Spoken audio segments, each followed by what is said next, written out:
ও মানে দাদুকে যখন নিয়ে যাচ্ছে ওর দাদুকে যেতে দেবে না, আমি সে বাস ধরে ঝুলে পড়েছে।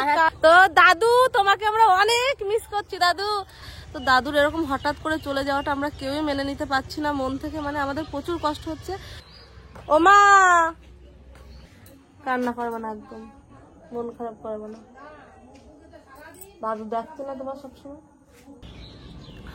সত্যি বুঝতে পারছি না কি বলবো কি করব। ক্যামেরাটা তো অন করলাম, তো তোমরা তো অনেকেই জেনে গেছো আগের দিনকার ভিডিওটা দেখে যে আমাদের দাদু আর আমাদের মাঝে নেই। তোমরা যারা ডেলি আমার ব্লগ দেখো তারা তো জানো কিছুদিন আগে আমার দিদা মারা গেছিলো, আর তার কিছুদিন পরে আবার আমার দাদু মারা গেল। তো যাই হোক মনটা অনেকটাই খারাপ আছে। তো কাল হচ্ছে রং খেলা, তো তোমাদের সকলকে জানাই হোলির অনেক অনেক অনেক শুভেচ্ছা। তোমরা হয়তো ভিডিওটা জানি না রং খেলার পরে দেখবে কি রং খেলার দিনই দেখবে জানি না। তো যাই হোক তোমাদেরকে অনেক অনেক অনেক ভালোবাসা। তোমরা সকলে রং খেলো। আমাদের জীবন থেকে তো পুরো রংটা মনে হচ্ছে চলেই গেল, কারণ নিজের কাছের মানুষ যদি ছেড়ে চলে যায় তাহলে কতটা কষ্ট হয় সেটা এখন আমরা খুব ভালোভাবে বুঝতে পারছি। সেটা আমাদের বাড়ির সকলের উপর দিয়ে এখন যাচ্ছে। তো তো আমরা তো যেহেতু দুই বোন, তো আমাদের ওই বাড়িতে মানে বাবার বাড়িতে এখন প্রচুর কাজবাজ। তো মা তো এখন কোনো কিছুই করতে পারবে না, কারণ অসুখ চলছে, যার জন্য আমার বোন এসে আছে। তো প্রথম দিনটা আমার বোন ছিল না, যার জন্য আমি এই বাড়ি থেকে ওই বাড়ি যাওয়া আসা করছিলাম, কাজবাজ করে দিচ্ছিলাম। আর এখন যেহেতু বোন আছে যার জন্য আমার মানে একটু রিলিফ, যে আমার খুব একটা না গেলেও চলছে। তবে এখন বিকালবেলা বাড়ির সমস্ত কাজবাজ গুছিয়ে আমি এখন যাব ওই বাড়িতে, দেখি সকলে কে কি করছে। তো যাই হোক চলো তোমরা ভিডিওটা দেখতে থাকো। তো কি জানো তো, ভগবান যা করে মনে হয় ভালোর জন্যই করে। তো আমার মানে আমার বাড়ি থেকে আমার বাবার বাড়িটা তো মাত্র 2টো বাড়ি পড়ে, যার জন্য আমার বাবার বাড়িতে কোনো সুবিধা অসুবিধা হলে আমি কাছে থাকি বলে আমি সবসময় মানে আমার মা বাবাকে সাপোর্ট করতে পারি। মানে আমার দিদা যখন মারা গেছিলো তখন আমিও ওই কাছাকাছি হওয়ায় মানে অনেক কাজে হেল্প করে দিয়েছিলাম। তো এবারও সেটাই হবে। বোন তো 2 দিন থেকে চলে যাবে, তারপর আমাকে সবকিছু দেখতে হবে। আর আমার ভাই আছে, ভাই তো মানে পালবে না, ভাই নিরামিষ খাবে, তো যার জন্য ও রান্নাবান্নাটাও আমাদের বাড়িতেই করবো সবকিছু সেইভাবে। তো আমি দেখো কথা বলতে বলতে কিন্তু আমার বাবার বাড়িতে চলেও এসেছি। আর আমার দাদুর অনেক শখ ছিল জানো তো, আমার বাবার তো কোনো ঘর ছিল না ভালো। তো আমার দাদু সবসময় বলতো যে আমি যেন দেখে যেতে পারি যে তুই একটা ঘর করছিস। তো এই যে দেখো আমার বাবা কিছুদিন হলো ঘরে হাত দিয়েছে। তো দাদু যাওয়ার আগে বলছিল যে এবার আমি শান্তিতে যেতে পারবো, কারণ তুই ঘর করেছিস সেটা দেখেছি। তো যাই হোক চলো আমি এখন চলে আসলাম বাবার বাড়িতে। তো দেখি সকলে কে কোথায় আছে। ও মা ওকে কেউ এখনো আসেনি, কেউ এখনো বাড়ি আসেনি, চলে আসছে? ও তুমিও তো গেছিলে, আমার তো খেয়ালই নেই। কোথায় গেছে মা? ঘরে? তো এই যে দেখো আমার সেজো কাকি। তো সকলের এখন এই বেশ, কারোরই মনটা সেরকম ভালো নেই। তুই আমার হাসাস না নিশিতা, মন খারাপের মধ্যে হাসাস না। আর দেখো একসাথে 2 ভাই ঘর করছে, এদিকে আমার সেজো কাকা ঘর করছে আর আমার সামনের দিকে আমার বাবা ঘর করছে। তো চলো সকলে নাকি বাগানে বসে আছে। তো ফ্রেন্ডস এইটা হচ্ছে আমার ছোট কাকি। তোমরা এর আগে কখনোই আমার ভিডিওতে দেখোনি, কারণ আমার কাকি এখানে থাকে না। তো যেহেতু দাদু মারা গেছে যার জন্য আমার ছোট কাকি এইখানে আছে, সমস্ত কাজকর্ম করছে। আর আমার ছোট কাকা বাইরে থাকে, তো ছোট কাকাও আসছে। তো আমাদের সকলের মনটা খুবই খারাপ। তো দাদুর এরকম হঠাৎ করে চলে যাওয়াটা আমরা কেউই মেনে নিতে পারছি না মন থেকে, মানে আমাদের প্রচুর কষ্ট হচ্ছে। তো কাকিও ক্যামেরার সামনে আসতে চাইছিল না, আর আমার মা তো ক্যামেরার সামনে আসেই না। তো যার জন্য আমি বললাম যে কাকি তুমি অন্তত একটুখানি এসো। তো চলো আমার দাদু যেখানেই থাক তোমরা সকলে একটু আশীর্বাদ করো আমার দাদু যেন একটু ভালো জায়গায় থাকতে পারে, কারণ আমার দাদু অনেক ভালো মানুষ ছিল আর আমাদের সকলকে অনেক ভালোবাসতো। তো যাই হোক চলো একটু পরে আমরা যাব পুকুরে, কারণ আমার মা তো কিছু করতে পারছে না, আমার মায়ের ছাগল আছে পুকুরে, সেটা আনতে যাব। তো সেটা তোমাদেরকে দেখাবো। আমার কাকি হাসছে। তো ফ্রেন্ডস আমার শাশুড়ি মা এত কষ্ট করে, আমাদের বাড়িটা হচ্ছে ওইখান থেকে গোবর বয়ে এনে এই যে ঘুটে দেয়। তো সেটাই তোমাদেরকে দেখালাম। হ্যাঁ অনেকে এখন তো ঘুটে অনলাইনেও বিক্রি হয়। হ্যাঁ উঠা কোনো ব্যাপার না। তো ভাবি যে আমার শাশুড়িরা এত কষ্ট করে, আমরা কি এত কষ্ট করতে পারবো বল? গোবর মানে হচ্ছে গরুর কাছে পটি। হ্যাঁ তো এই জ্বালানি হিসেবে ব্যবহার হয়। তুমি কি ভাবছো? তো দেখো কত দিয়েছে। আমার এসবে হাত দিতে হয় না, আমার শাশুড়ি মা সবকিছু করে, তাই তো? হাত দিতে হয়। চল।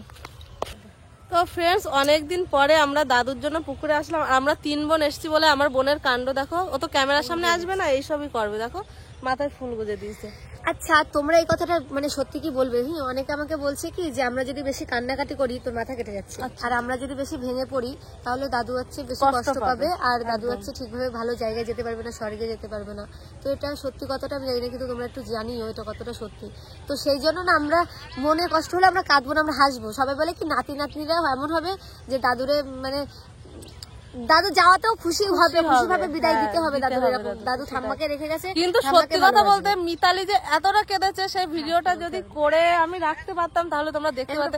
ও মানে দাদুকে যখন নিয়ে যাচ্ছে ও দাদুকে যেতে দেবে না, আমি সে বাস ধরে ঝুলে পুরো বাস ধরে ঝুলে পড়েছে, কান্না কার্তিক মানে সেটা তোমাদের মানে মনের ভিতরে বিষয়টা। কারণ আমি 1 সপ্তাহ ধরে আমার দাদুকে সেবা করেছি, খাওয়ানো, ওষুধ খাওয়ানো, স্নান করানো, দাদু বাথরুম পর্যন্ত করে আমাদের হাতে হচ্ছে লাগিয়ে দিয়েছিল, সেটাও আমি সহ্য করেছি। আর আমি আমার দাদু আমার মানে দাদু ঠাম্মা আমার কাছে অনেক কিছু। তো আমি হাসবো না, হাসবো না, আমি দুঃখ পাবো না। তো যাই হোক আমরা এখন আমার মায়েদের কাজে সাহায্য করছি, তো আমার মায়েদের সাহায্য করছে। আমার মায়েরা তখন কিছু করতে পারছে না, যার জন্য ছাগল নিতে এসেছি। হ্যাঁ, তো এটা হচ্ছে আমার মায়ের ছাগল, দেখো কি সুন্দর সাদা ছাগল। তো দাদু তোমাকে আমরা অনেক মিস করছি দাদু। আমি এখন বড় হয়ে গেছি, তো দাদুর দোকান থেকে যখনই খাবার নিতাম বলে কি তুই কি এখনো আমাকে পয়সা দিবি? তো রাত্রেবেলা ঘুম থেকে উঠাই যেত, মনি রাত হয়ে গেছে, এই অনেক ভোর হয়ে গেল, তাড়াতাড়ি ওঠো, বই পড়তে হবে। আর আমার দাদু যেহেতু আমরা অনেকটাই নাতি নাতনি, তো মানে আমরা যে কবে কখন কোন ক্লাস উঠে যাচ্ছে আমরা যখন বলতাম দাদু সব নাম্বার হিসাব করে খাতায় লিখে রাখ। দাদু বলতো মানে তুই মাধ্যমিক পাস করে গেছিস? আমারটাই সবসময় ফোকাস রাখতাম আমি কোন ক্লাসে পড়ি। আর সত্যি কথা বলতে এটাই, কারণ দাদু মিতালিকে অনেকটাই ভালোবাসতো। হ্যাঁ, দাদুর সঙ্গে মিতালি একটা অ্যাটাচ ছিল, আর আমার হচ্ছে আমার দিদার সঙ্গে মানে আমার ঠাম্মার সঙ্গে আমার সেই অ্যাটাচটা আছে। তো আমার ঠাম্মারও প্রচুর মন খারাপ হলো, যদি বাড়িতে থাকে তাহলে দিদাকেও দেখাবো ঠাম্মাকে। তো এই যে হচ্ছে আমাদের ছাগল সব কতগুলো, তো অনেক সন্ধ্যা হয়ে গেছে, দেখি আমাদের অনেকটা লেট হয়ে গেছে মিতালি দেখ। আর এই কুকুরগুলো, হ্যাঁ মিতালি চল, মিতালি আমি নিয়ে আসি। এতগুলো ছাগল বাড়ি নিয়ে যাবি কি করে? মা কাকিমারা তো কিছু করতে পারছে না আমাদের। হ্যাঁ আমি তুলছি, দাঁড়া, আমার বোনের গায়ে কোনো শক্তি নেই, আমি যে আজকে এক টানে তুলে দিচ্ছি। তুই সরে যা, তুই এখান থেকে সরে যা। করছি না,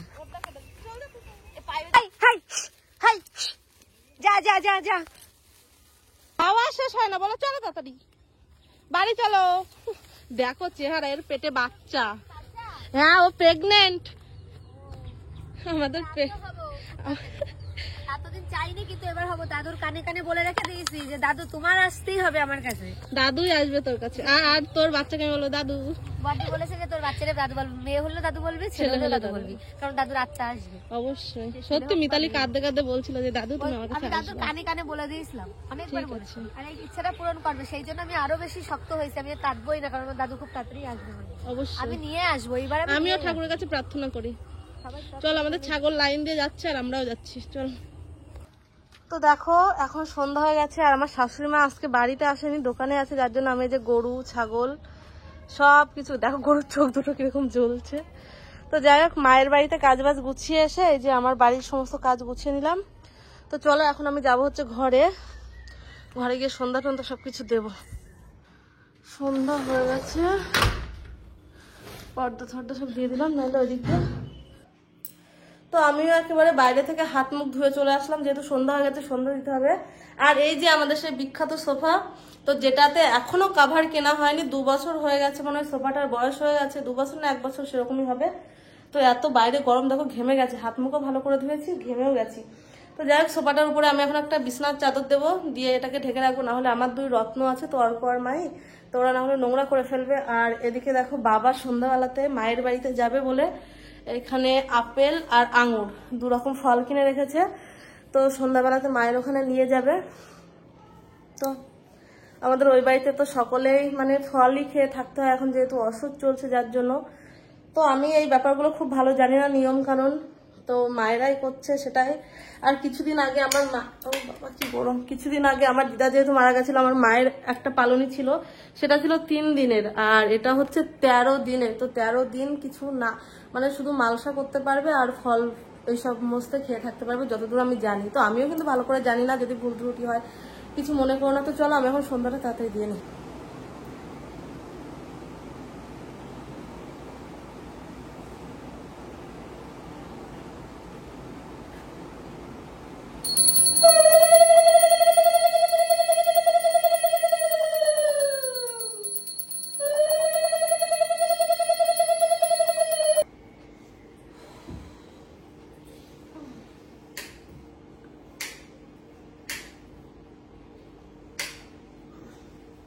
শোনা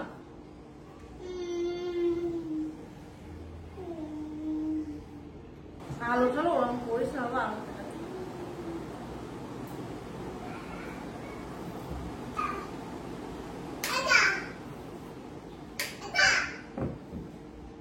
তারপর আমার শ্বশুরমশাই যখন বাড়িতে আসলো আমি একটু চলে আসলাম আমার মায়ের বাড়িতে আমার ঠাম্মার সঙ্গে একটু দেখা করার জন্য। ঠাম্মাকে সারাদিন একবার না দেখতে পেলে মনটা একদম ভালো লাগে না।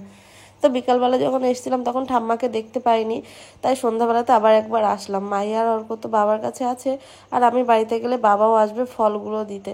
তো যাই হোক, ঠাম্মাকে একটু বুকে জড়িয়ে ধরলে অনেকটা শান্তি লাগে। আমার ঠাম্মার মনটা খুবই খারাপ। তো এই বয়সে স্বামী ছেড়ে চলে গেলে মনটা কতটা খারাপ লাগে তো সেটা আর কি বলবো। তো আমার ঠাম্মা ভীষণ ভেঙে পড়েছে, তাই আমরা সকলে মিলে ঠাম্মাকে সবসময় সান্ত্বনা দিই যে ঠাম্মা আমরা সকলে তো তোমার পাশে আছি, তুমি মন খারাপ করো না, চিন্তা করো না, দাদু যেখানেই থাকবে অনেক ভালো থাকবে। তো এই খাটটাতে আমার দাদু আর ঠাম্মা দুজনে একসঙ্গে ঘুমাতো, আর আজকে সেই খাটে আমার ঠাম্মাকে একাই ঘুমাতে হবে। তো কি বলবো, বয়স হয়ে গেলে সবাইকে তো চলে যেতেই হবে, এটা তো মানে একটা নিয়ম পৃথিবীর। তো যাই হোক, চলো আজকের মতো টাটা, বাই বাই।